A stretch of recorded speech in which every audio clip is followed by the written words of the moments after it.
Ciao Bella, good listener, and happy baptisms to all. It is I, the High Almoner Kevin, and I do solemnly welcome you once and always to the Church of Better Movies. Tonight, join me in embarking on an epic quest to understand the insane ramblings of a wheelchair-bound, dying old Irish laborer, determined in his final days to tell anyone who will listen his entire life history. Exciting things like how he used to drive trucks in terrible makeup, how he hung out with Bad Lieutenant, 8 heads in a duffel bag, and the Godfather Jr. himself, how unions rose and fell, and how finally he, spoiler alert, murdered Jimmy Hoffa. Yes, it's The Irishman, directed by Martin Scorsese, a twilight romp through the final stages of egregious human life, and its eventual plodding avalanche into sweet, voluptuous death. Yes, it's another rumination on mob life, and another of Marty's odes to the Italian-American experience. Through the course of this film's titanic and gargantuan 3.5-hour runtime, you'll experience all the fruits of a normal, stable Italian-American lifestyle. Italians baptizing each other, Italians smoking cigarettes, Italians committing brutal acts of violence right after spaghetti dinner, and of course, Italians going to more baptisms. It's La Cosa Nostra, and you better keep your mouth shut and your head wet. So who's this old man spilling all the sweet, sweet minestrone? Why, it's Robert De Niro, the taxi driver man himself, here to wear gallons of thick makeup, punch dudes like an old man, and stammer uncontrollably. Marty's got the whole gang back together this time, Joe Pesci in his least rude role ever, barely bracing himself back from a flurry of racial epithets. Al Pacino, still blind from the scent of a woman, and many others you may remember from such mafia classics as Goodfellas, The Sopranos, and the E Street Band. The film also features a mute Anna Paquin, fresh off the success of Fly Away Home, and a stunning performance from the man everyone is required to adore, Ray Romano. Your love for him must be mandatory. Open on the real-life version of Springfield Retirement Castle, where a decrepit, rambling murderer takes us on a trip down memory lane, much like other, better Scorsese movies, but sadly not featuring Marty's mom and dad, rest in peace. Frank, alternatively our erstwhile hero and reluctant villain, proceeds to tell us a rambling, uneven, and chronologically phobic, I don't even know if that's a thing, story of how he killed Jimmy Hoffa for Winston Wolfe and a guy who failed to rob little Kevin McAllister. Let's see if we can sort out all the layers in this plot, which, like its main character, are rapidly deteriorating. Present day, Frank is an old man telling a story about how, when he was a slightly younger elderly man, he and Leo Getz from Lethal Weapon went on a road trip with their wives, and on this road trip, Frank reminisced about an earlier time in his life when he was a very young old man. The layers of story here are thick and full of tomato sauce, almost like a lasagna, which, may I remind you, is Italian. Frank remembers how his truck broke down one time and Joe Pesci helped fix the transmission, which immediately allowed him to skyrocket through the mafia to its top levels of lower middle management.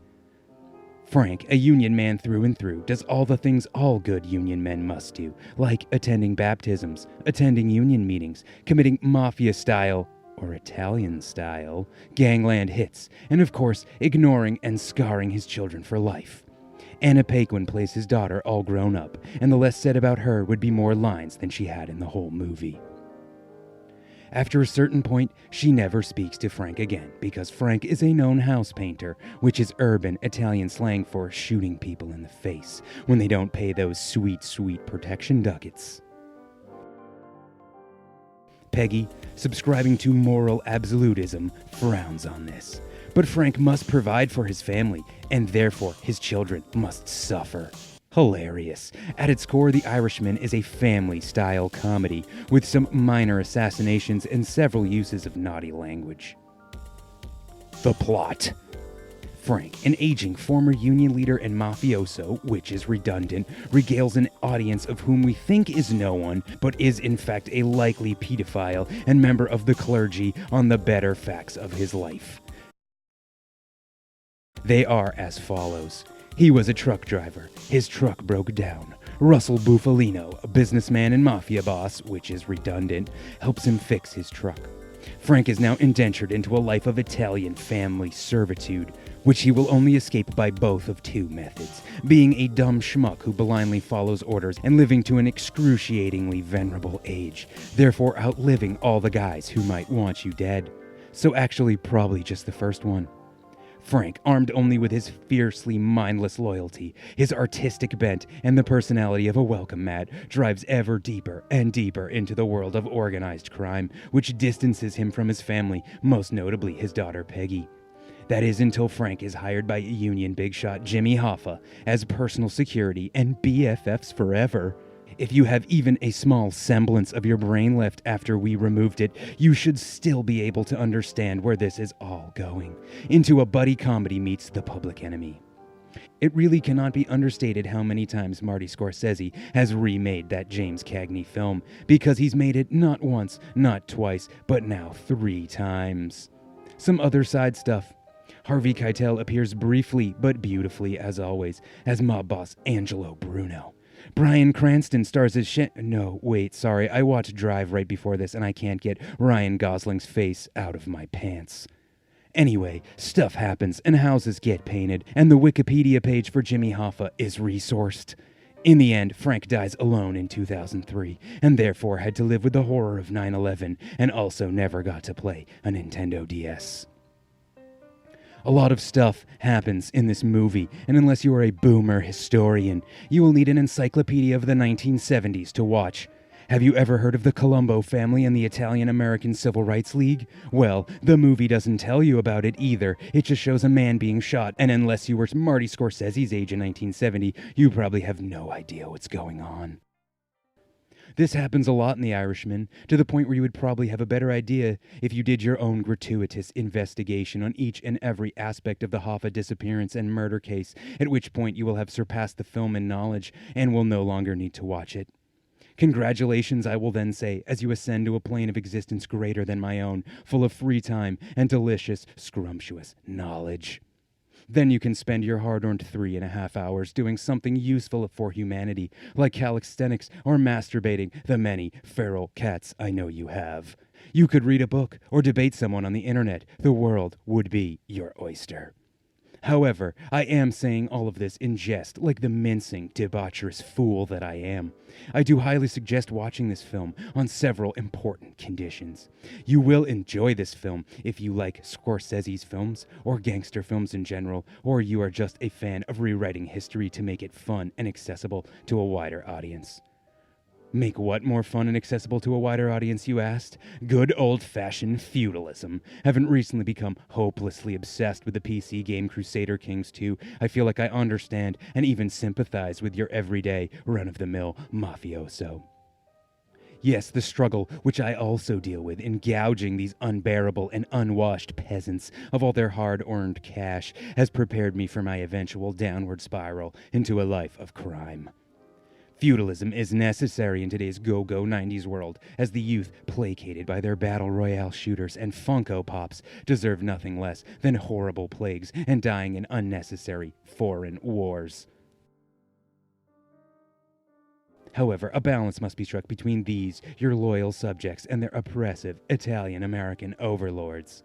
Just like in the real world, manlets are not allowed. No, in this world, the destiny of mankind is controlled by some transcendental entity or law. The law of the bada bing, bada boom. It is a cold world where your assassin will greet you with open arms before splattering your brains all over the 70s stucco wall in a fetching shade of goop. A world where every mob conspiracy theory is true, from Joey Mousepad killing JFK to the Lombardian cornering of the good beef market. I'm actually surprised that the Mafia hasn't subjugated the whole world under their well-seasoned and empiric garlic bread rule. At this point in my essay, I must pause and ask myself, what's the deal with mafiosos anyway? Why is everyone hating on them? Seems like much less dangerous than dealing with normal, healthy politicians, or understanding and totally not going to beat the shit out of you with a nightstick police of your fair city. And I'm sure you get a healthy dose of pasta, which I have yet to receive from my local constituent-appointed civil servants. I'm just saying that if someone broke into my house, I'd trust Paulie Walnuts to hunt down and violently decapitate the perpetrators, while I'd trust the local police to, well, I wouldn't trust the local police. Then again, that would make me a serf to the dominion of Tony Soprano, and my life forfeit, save for doing menial tasks like robbing pawnshops with Oscar Isaac, damn you, sexy Ryan Gosling. In the end, they'd lower me into a pine box, my lips swollen from the violent Vienna sausage beatings, my life forshamed, and they didn't even use the good Italian sausages to desecrate my corpse. But at least we'll always have the pasta. Al Pacino waltzes in sometime after the first hour to drop a hot and sweaty performance as the man, myth, magician, and legend, Jimmy Hoffa. A man who, when he died, probably had no idea he'd join the ranks of Elvis, D.B. Cooper, and Salman Rushdie as famous disappeared dudes featured in a joke in a Far Side Sunday comic strip by Gary Larson. Pacino shines as Hoffa, his accent perfectly mimicking sound recordings of the man himself, once again proving that he is one of the most important actors in Hollywood. But he and De Niro are alone at that level in this movie. Pesci, Keitel, and most of the rest of the cast are given so little to do, you could have probably cut them from the film, and no one would have noticed, because they were sleeping. If I haven't made it clear, this film is incredibly long. How long, you ask? Well, you could watch all of Kurosawa's The Seven Samurai and 2 episodes of My Little Pony Friendship is Magic, you fucking brony, in the time it took me to finish this epic. But I don't think you'd be any better off. In fact, I know you wouldn't, you beautiful, degenerate you. My official score for The Irishman is 12 hearts and stars over 11 horseshoes. No clovers or blue moons, but my actual score is 4 out of 5. It is definitely a good movie and enjoyable to watch, but if you've seen Goodfellas and Casino, I don't think you really have to see this movie, because you've already seen it twice. The Irishman breaks no new ground, but does serve as a nice reminder of death for the elderly masses still clinging dearly to their meaningless, horrible lives. The film is available on Netflix and will be in theaters soon, and if you see it in a theater, I recommend the first half hour or any time Anna Paquin appears on screen as the most opportune times to take a bathroom break. Personally, I watched it on my Nintendo 3DS because I have bipolar disorder and am a masochist. In fact, by the time you hear this, Nintendo would have probably ended support for Netflix on the 3DS, meaning you will never be able to do that, except for right now. But I don't know about that. I may have just made it all up. As always, this episode was brought to you by the Church of Better Movies and the support of our many devoted and deplorable listeners. Follow us on iTunes, Facebook, Instagram, and remember to like, share, and do the things. And always, good night, good luck, and go fuck yourself. Promotional consideration paid for by the following. My movie. What is it? I don't know what it's called. What is it called? Kevin? Dylan. You ready? Son of a bitch. You're trying to tell me that I can dodge bullets? The wrong side of the river. I'm Michael George. Stop it. Get some help. Tony Moto, the terrorists had the president's daughter in the old bean factory off the 101.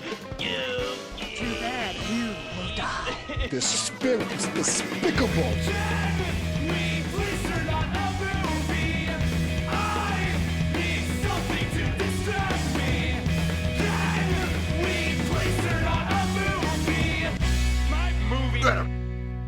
Billy, what's his name show?